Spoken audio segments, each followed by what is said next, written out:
Ini tak dapat? Tak apa. Berapa orang yang dapat? Seorang je. Ya. Ayah kerja apa? Dari lori. Jaga lori? Dah. Nah, pergi beli. Terima kasih banyak. Sama-sama.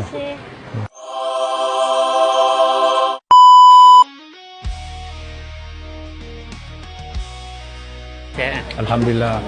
Berapa orang anak? Masih banyak. Dia anak. Masih banyak. Seorang ni? Itu kan dia 2-3 orang tapi nama dia pun seorang je. Oh, ya. Tak apa. Alhamdulillah.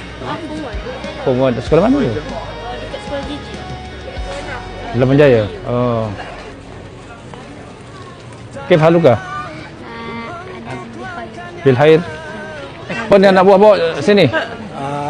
Saya Taman Merudusi ada 6 orang. 6 orang. 6 keluarga. Oh. 10? Oh, ramainya. 3-4 dekat tapis. Adik Dato'. Sama-sama. Ambil apa ni? Stokin?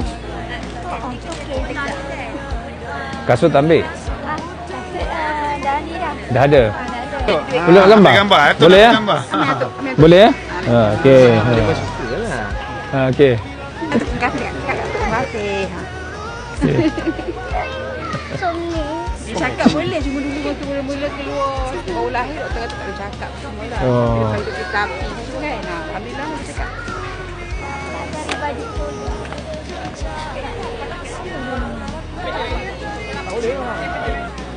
Dah beli dah. Oh. Kerja di mana? Saya kerja sendiri, saya duduk dekat klinik Manjir.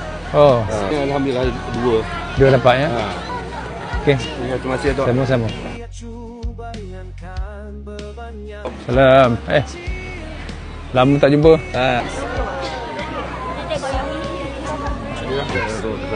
Dah beli dah? Beli tapi dia pengawal je. Jual sumber betul beli jauh tak ada. Tak apa. Beli dapat luar. Dia tahu dia ada muka lain. Tak apa. Selagi boleh kita bantu.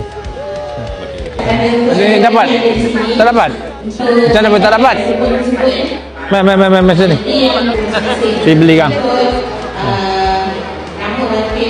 Dia dapat nombor 1 ni. Ya? Jangan beli handphone tau.